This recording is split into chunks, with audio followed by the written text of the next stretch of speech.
got one left. All right. Hey, good morning, everybody. I want to welcome you to sunny South Carolina. I'm joining you from April's Rose Garden out here live. I'm with my spiritual family here, my household of faith at Beyond Church. Does everybody get a copy of this? Does everybody have one? Okay. Give everybody a copy of my notes. I appreciate everybody who is watching today.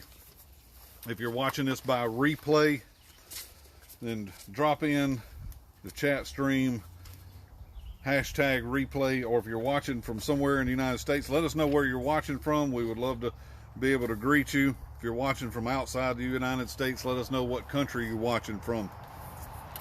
And I'm joined with my household of faith today, and we're having a fantastic time outside worshiping the Lord.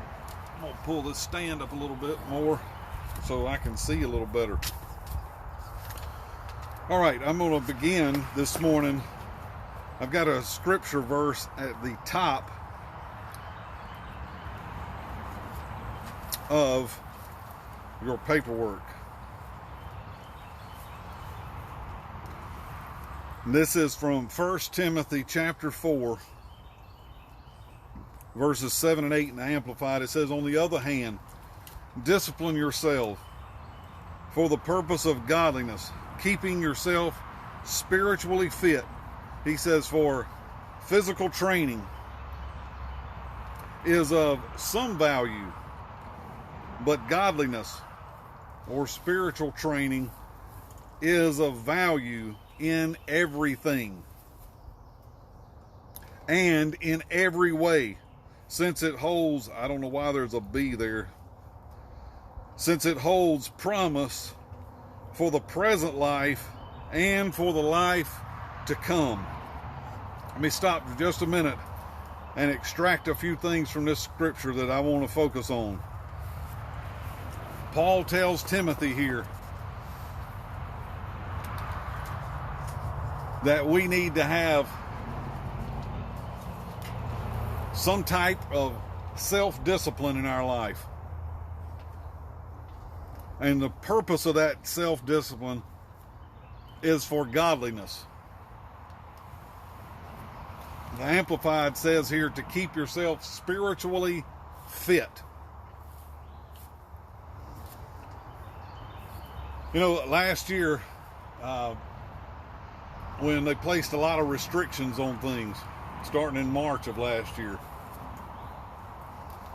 a lot of people didn't want to go out. They didn't want to do things. They didn't want to go out in public. They shut down gyms. They shut down, places where people do physical fitness. And, I was typically playing soccer, 2 or 3 times a week. And then a lot of people, they didn't show up at the soccer field anymore. And because they were afraid of contracting the cerveza sickness, I'll call it.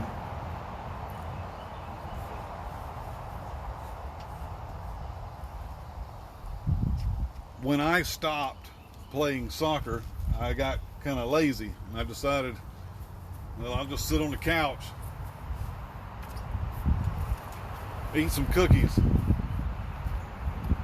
drink some milk. It didn't take long. I started not feeling well.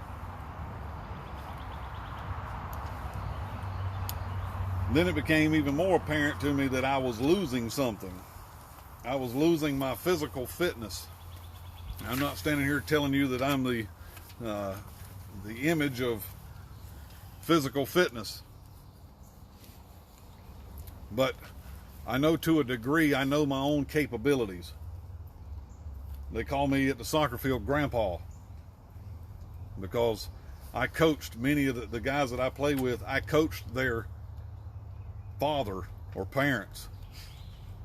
So I'm playing with their kids. Their parents know me. And some of these guys are, 15 to 18 years old. But I have to show them, I have to get out there and show them how an old man does it. You gotta show them the ways, because at heart I'm really a coach more than I am a player, but I still love to play. I don't want to coach anymore though. But I'm saying all of this to you because Paul says something about here discipline, being disciplined. And the Amplified puts it in a way where he says that you're spiritually fit. When you begin to lose fitness, it becomes very apparent. April and I run around the property in the field, and it doesn't take very long if you don't keep something up, if you don't keep your momentum with even physical fitness, you'll lose it. It'll drop off. Now, you young people maybe sit and think, I'm invincible and I can, what I did last year, I can do this year. Well, as you get older, things change. All the older people are nodding their head. So take note that they know what they're talking about. When I was 20, I was invincible. At least I thought I was. But now that I'm heading toward 50, I have to maintain certain disciplines in my life. I've had to make changes. Paul says here that physical training, it does have some value. Yes, it does. Keeping yourself physically fit is going to pay off at some point. I tell everyone that's connected to me, if you're a business person, an entrepreneur, whatever, it doesn't matter if you're working a job, why would you work all of these years and try to save all of the money that you do in order to later hand it to a doctor because you didn't take care of yourself? You've got to take care of yourself, period. I'm not working as hard as I work so that in a couple of years I can give all my money to a hospital and a doctor because I didn't take care of myself. So there's things that's important to me. Eating right, getting enough rest, and then, of course, exercising. It has value. But look at what he says here about spiritual training. We have to learn how to be trained spiritually. And he says it has value in everything. Say that with me. In everything. In everything. Godliness has value in everything. And he says in every way. Since it holds a promise where? In this present life and in the life to come. So one thing that I'm gleaning from this verse of scripture this morning is how important self-discipline is. As I got up Monday morning and I got before the Lord, I said, God, what do you want to talk to me about? What do you want to talk to everybody else about? What are you saying? And I heard those words very clearly, self-discipline. And I was like, no, this isn't really what I want to talk about. Can't we talk about something that sounds better? And he said, no, that's what I want to talk about. How many of you here that are parents, and this is Mother's Day, you'll know exactly what I'm saying. One of the things that I found about parenting, one of the most unenjoyable things about parenting, is having to discipline my children. I can't say that I really just enjoyed that. It's never thrilled me. It's never thrilled me to have to discipline my children. I do what's necessary, and I do it because I love them. They may not understand that at the time, and I can't say that was the perfect image of a father in doing so, but I will say this. How much better is it when a child shows not only honor, but they have a sense of self-discipline and self-control and self-restraint in order that you are not having to constantly stay on them. Now, if you've had enough children like April and I've had, we've had 5 children, and they're all vastly different. No two are the same. But there's always one that seems like is going to be kicking against the goads. I don't know why. There's always one, and it shifts sometimes. But when you have someone or a child that shows greater self-discipline, there's a certain aspect that you don't have to, you know, like they always say, that the squeaky wheel gets the most attention. Some children may be just acting up because they want attention. And a lot of times the ones that may show more self-discipline or self-restraint, they may not get as much attention. But I will tell you this. My point in saying this to you is that your degree of self-discipline is going to determine many things about your life. And that's what I want you to focus on with me right here. So the first thing that I've pointed out in notes to you this morning is that self-discipline is determined by your personal decisions. Self-discipline is determined by your personal decisions. You're not a victim.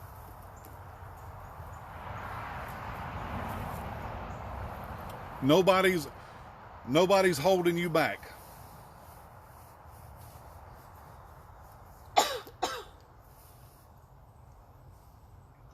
I have been pushing myself recently with my diet, my exercise, everything else. The only reason I'm saying this to you is because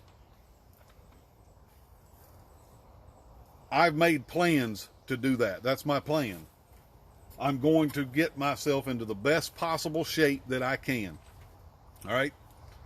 April always, nobody's having to push me to do it. I'm pushing myself. April would say to me, I'll come out pouring sweat. And she's like, I'm so proud of you. You're being so disciplined, Todd. Does it hurt? Yes. Is it what I want to do? No. But am I going to do it? Yes. Why? Because I have made a personal decision to, and nobody's going to stop that. I'm the one that decided, no, I'm not going to work all my life and then give everything I worked for because I didn't take care of myself. It's a personal decision. My second point to you this morning is, if you envision an achievable goal, say that with me, achievable goal. Achievable goal. First of all, you've got to set achievable goals for yourself. Absolutely. You know, if I wanted to bench press 300 pounds, I don't start out with 300 pounds. I start out with 20, and I work my way up. You've got to set an achievable goal. But if you envision an achievable goal, it's going to require of you self-discipline. It's going to require of you self-discipline. If your goal is to, you may have a financial goal, you may have a physical goal, you may have a career goal. I don't know what that goal is, but if you can envision it,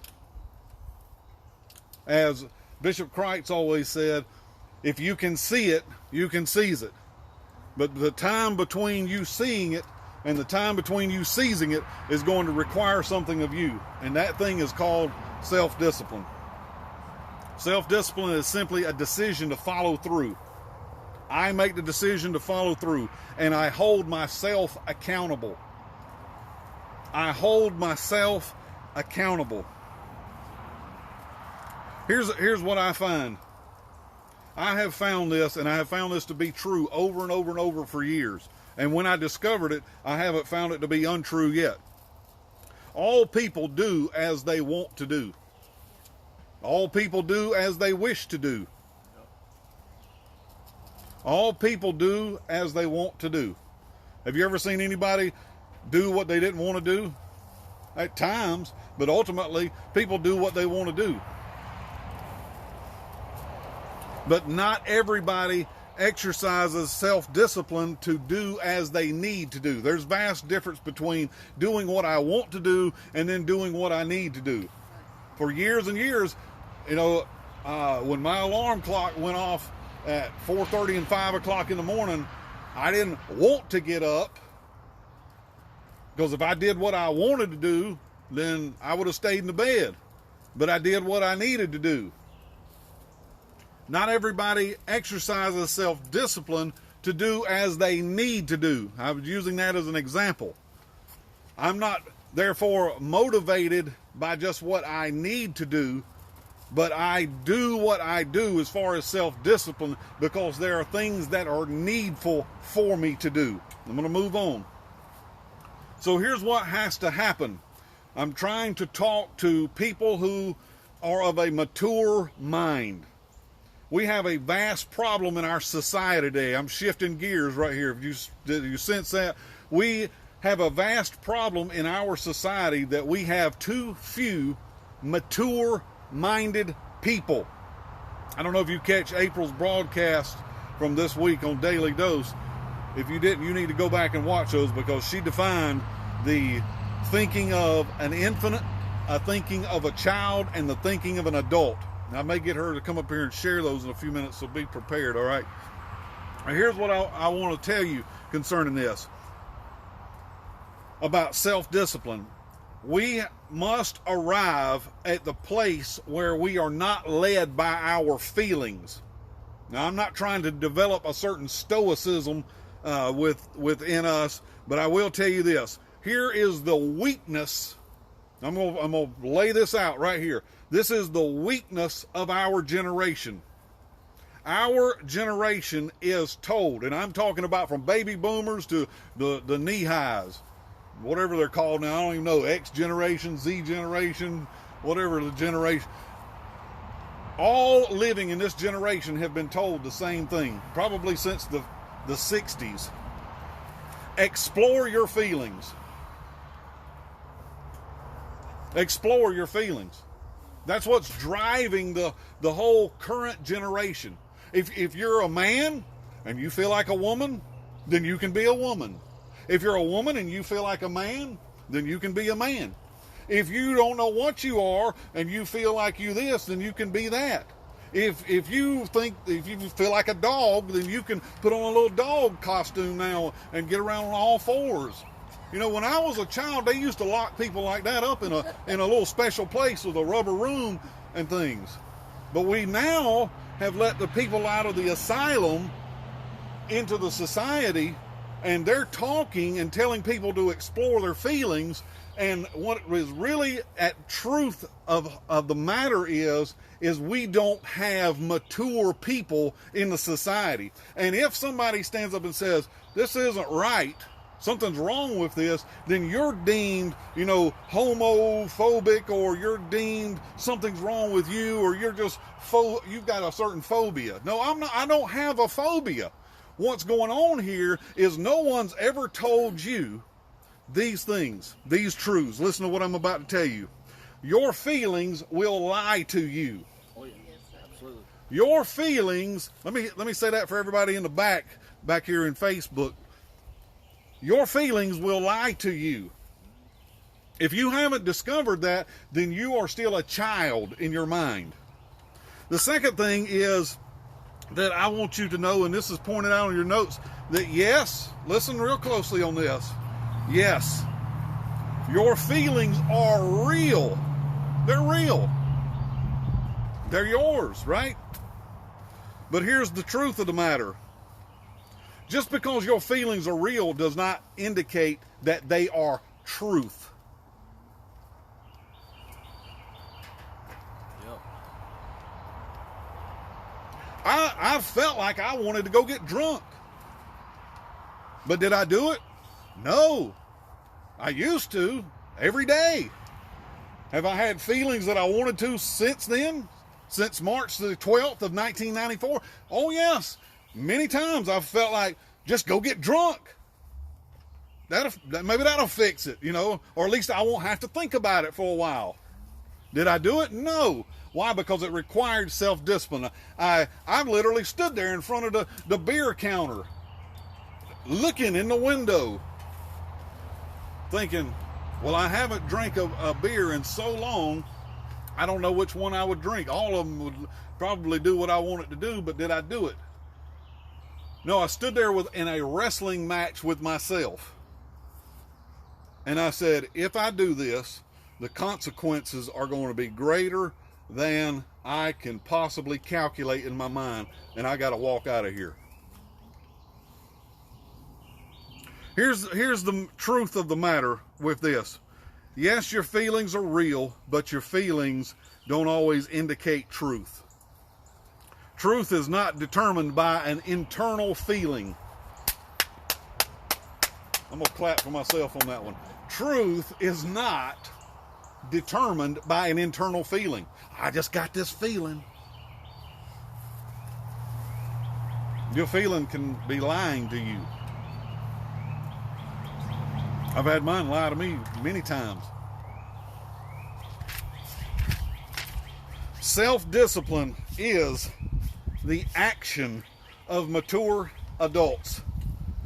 Self-discipline is the action of mature adults.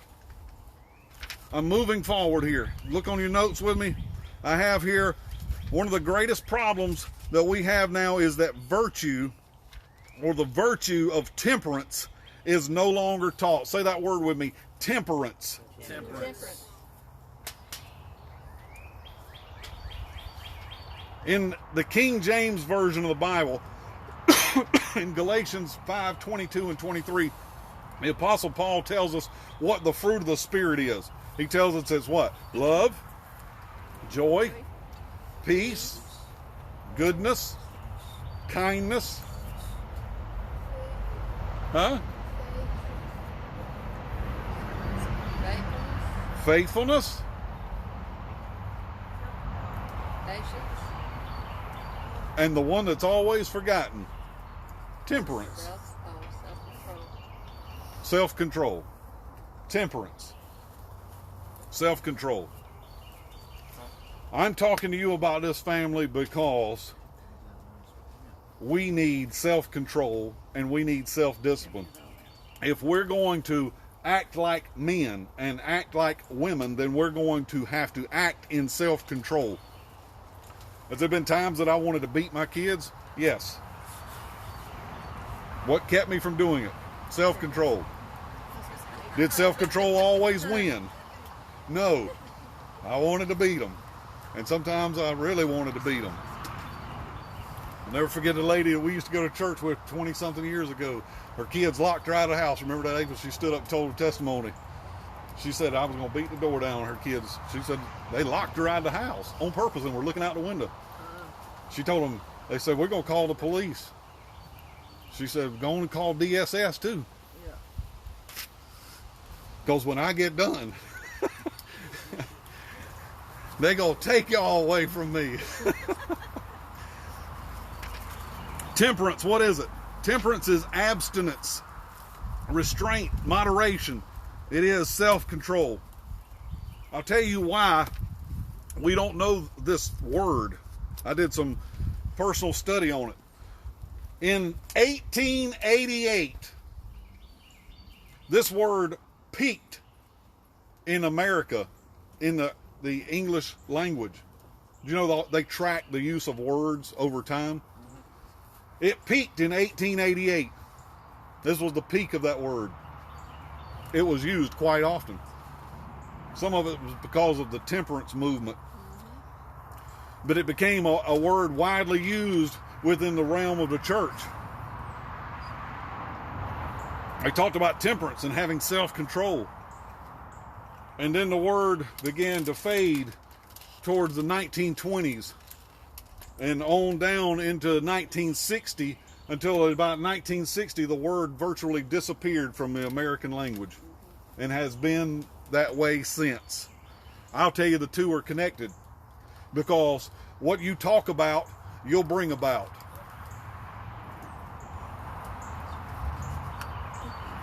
We have a church right now in America that has been overdosed on grace until it has misunderstood what grace is. It believes that grace is simply God's overlooking my sin. He just kind of turns his head. That's not what it is. That's not what it is.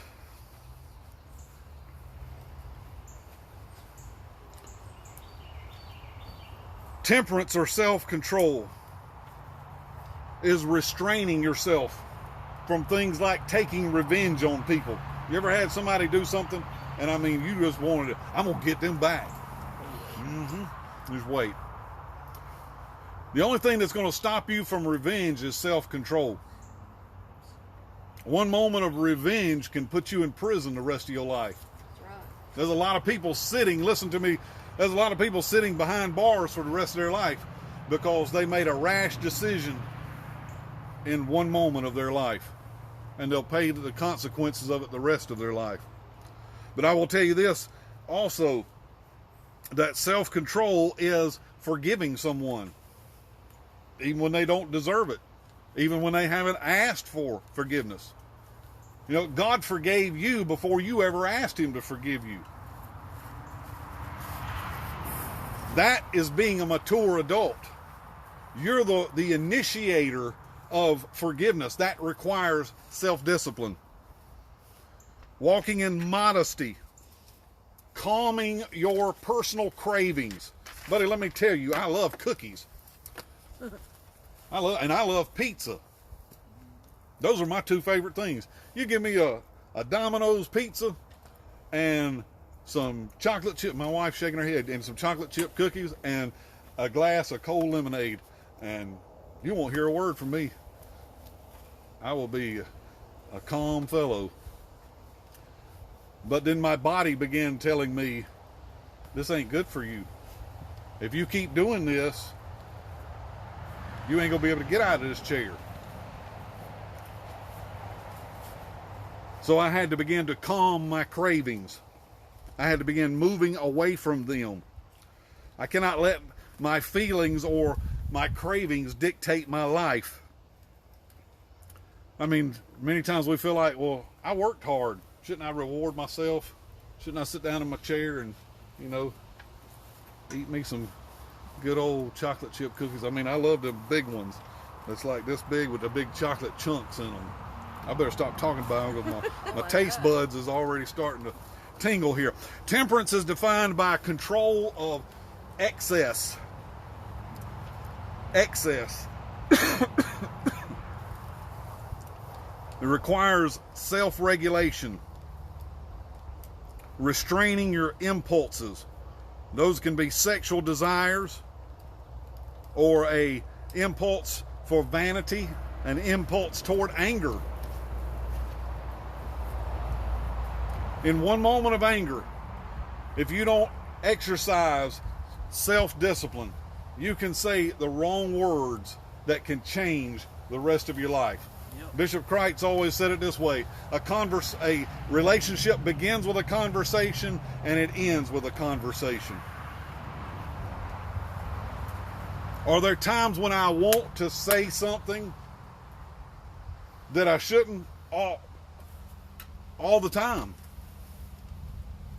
There are people that I would literally like to grab them by their shirt and just go whoosh, whoosh, whoosh. But do I do that? I don't. Listen to me. I don't do it because I'm not afraid to. Because if you didn't know me as a sinner, I loved to fight. So taking on somebody or getting up in their face, that wasn't a problem. I have to restrain myself from not doing such things. Listen to this from 2 Peter. 2 Peter 1 and 6. Peter tells us to add to our knowledge what? Temperance or self-control. Add to your knowledge. And then he says add to your, from knowledge to temperance, he says then add patience. What is patience? Let me tell you what patience is. Patience is simply self-control in the now. You've learned how to control yourself in the now. Patience is not just waiting, or you're just sitting around waiting, tapping your fingers. I've learned how to control myself in the now. See, something that I've learned from my wife. I had to learn this when we got married, is that some people have a very high IQ, but they have a very low emotional or EQ. April used to run me through all those tests when we got married. She wanted to know what she got. I reckon she wanted to know, was this a smart decision, or did I just make the dumbest one of my life? She ran me through every personality test. I found out I was a IMPG or whatever. I don't even remember. I was this, and I had this was my IQ, and then I took the emotional IQ test, and I scored very low, and she knew right then, we've got to work on this, because that can change. I said that can change. You can have a very high IQ and have a very low EQ. How would you know that? You'll have outbursts of anger, emotional imbalances, rage. I mean, the list could go on and on. Here's what I had to find about this. That self-discipline causes you to become an intelligent being rather than an impulsive creature. Let me say that again. One of my sons, that used to be the course of my conversation with him. I mean, it dominated our conversation. I said, son, I'm trying to teach you how to be an intelligent being and not an impulsive creature. Because if you get an impulse, you just go with it. That can lead to very bad outcomes in life. Just because you got an impulse doesn't mean you should move on it. You might have an impulse to, sexually. You better think about that before you make that decision. I don't want to be rash. I don't want to be hasty. I don't want to be impatient. I don't want to be childish.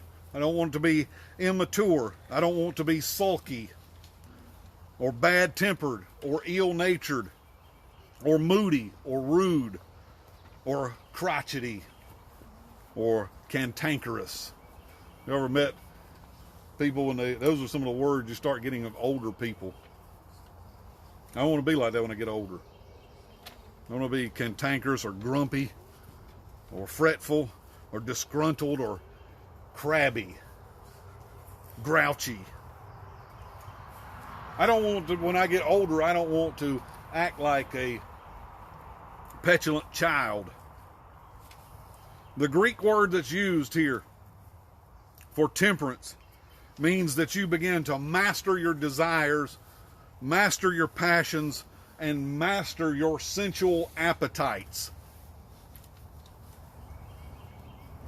Here's where Christian people go wrong.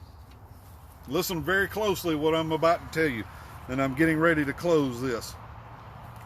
Christian people go wrong when they begin saying this: I need God to change me. I need God to change me.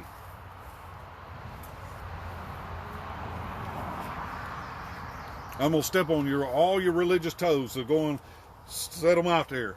I need God to change me. Let me tell you the truth of the matter. If you can't change, then there is no hope. Because the gospel is the hope of change. The Bible says that Jesus went out everywhere preaching repentance. Does anybody know what repentance means? Most people think that it means to turn away from sin, but it literally in Greek means to change your mind. You change your mind. You change the way you think. Because when you change the way you think, you've got to make a decision. See, here's what happens, because I've encountered this with many Christian people. They will confess a sin, but they never confess that they secretly love the sin. They're condemned about the sin. They're condemned about a thing. They're condemned that they lust after women. They're condemned that, whatever it is. But they'll never confess that they secretly, that they love it. And therein lies the problem. In your heart, you won't forsake what you don't love. You don't like the effects of the sin, but you really love the sin. See, this is why I'm convinced of this, Sherry, that God will bring you into a place where you start hating that which you loved. He wasn't going to try to force me out of it. It wouldn't have mattered how much my mother and everyone else prayed. Listen to what I'm telling you. It wouldn't have mattered how much everyone prayed. God was not going to shoehorn me out of drugs. You know why? Because I loved doing it. I loved doing it. You know what he had to do? He had to get me to the place where I started despising it, where I hated it. I hated the feelings. You know, when I used to get high, I thought, man, that's one of the greatest feelings. But then it all changed on me. You're not going to walk away from that which you love. I am still talking to you about self-discipline. Because ultimately, self-discipline is you changing your mind about things. You make a decision. You determine your personal decisions. And those decisions are determining things about your life. See, what is standing between you and many of your goals is self-discipline. That's all it is. Think about it just for a moment before I close this. Where do you want to be 6 months from now? Where do you want to be in your life? Where do you want to be a year from now? 2 years, 5 years, 10 years? Where do you want to be? What do you want to be doing? What do you want your life to look like?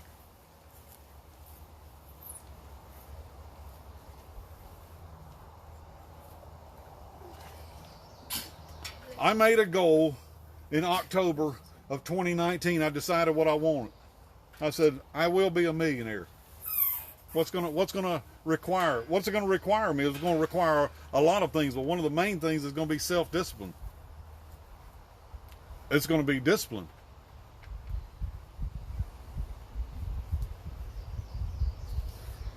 Self-discipline creates for you a mindset of mental toughness. You ever notice what the military does? They take guys in and they break them down completely. And then they build them back up, right? Why is boot camp so hard? My father-in-law, my wife's dad, he told me that boot camp was so tough before he went to Vietnam that some guys didn't even make it through boot camp. They died in boot camp. They never even saw combat. Why would they make it so tough? Well, you're about to fight a war. You don't expect them to make it easy. They're not looking for just bodies to dump on a field. They're making a soldier. They're not going to pamper you. They don't care about how you feel. I don't feel like doing 200 push-ups. I don't feel like running 5 miles at 4:30 in the morning, even though I've had 2 hours of sleep. Well, let me tell you, when they drop you on the battlefield, you ain't going to feel like that either. You ain't going to feel like running toward bullets. So what has to happen? They have to change your mind. They have to get you into a place where you are self-disciplined. They got to change everything about how you grew up and how you think into what they want it to be. I'm telling you that you can change. You may be saying, I ain't going to combat. I ain't going to the military. I didn't want to either. My daddy tried his best to get me going to the military. He said, they will straighten you out. And I said, mm-mm. He said, yeah, you need to get on one of them submarines and they take you down to the bottom of the ocean where you can stay there for 6 months. No, I like drugs and parties and all that. So let me finish up here. Self-discipline isn't just saying no. It's not just saying no to a donut. It's an action towards change. Self-discipline ultimately is a key to creating the life you want and becoming the person that you need to be. I've learned this: I cannot live at my optimal without self-discipline. I cannot live at my optimal without self-discipline. Will God help you? Oh, yes, He will. He will help you. He will help you to change.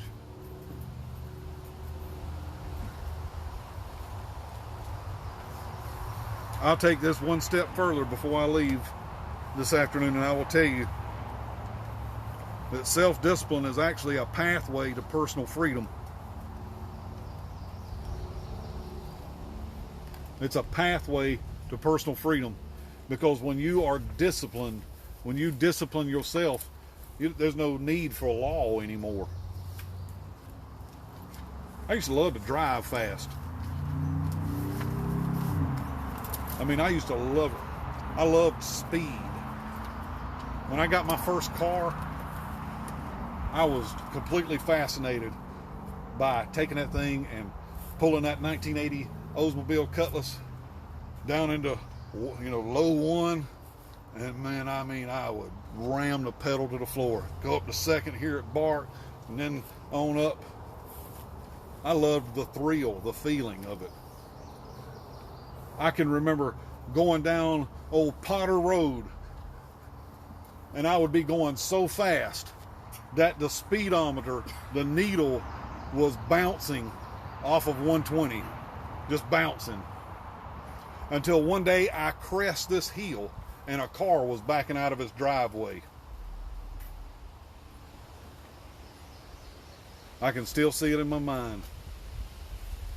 I took both feet and stood on the brakes, locked the front tires down, and this car, when they backed out, they were sitting in the yellow lines in the middle of the road. I knew if I hit this car, I'm going through them. I'm probably running 150 miles an hour. I'm standing on the brake so hard I can see smoke boiling past my windows in my car. I don't know how, but it must have been the grace of God. I slid by them, and when I slid by them, I saw them all looking at me, because they saw me coming, and they didn't know whether to move. They just froze.